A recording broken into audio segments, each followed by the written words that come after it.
Mas naging mahaba ang panahon ng pagsasama ni Kim Chiu at Paolo Avellino sa South Korea dahil sa kanilang naabangang Prime Video original series na Kopino. Dahil malaking bahagi ng proyekto ay kukunan mismo sa iba't ibang lokasyon sa Korea. Inaasahang mas matagal silang mananatili ron kumpara sa kanilang mga naunang proyekto.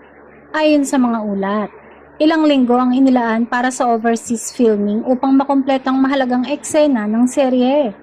Dahil dito, magkakaroon ng mas maraming oras ang dalawa na magkasama habang nagtatrabaho. Bagay na ikinatuwa ng kanilang mga tagahanga na matagal lang sumusuporta sa tambalang Kimpaw. Hindi na rin maitago ng fans ang kanilang excitement dahil naniniwala silang mas lalo pang lalalim ang chemistry ni Kim at Paolo sa harap ng kamera. Ang Kopino ay isang romantic drama na magpapakita ng kwento ng mga Korean-Filipino o Kopino. Bukod sa emosyonal na istorya, tampok din sa serye ang magagandang tanawin at kultura ng South Korea na dahilan upang maging mas kakaiba ang proyekto. Samantala, marami na ring fans ang umaasang makakakita ng behind-the-scenes photos at videos habang nasa Korea sina Kim at Paolo. Hindi rin malayong magkaroon sila ng pagkakataong makapagbahagi ng ilang travel moments sa kanilang social media habang nasa shooting break.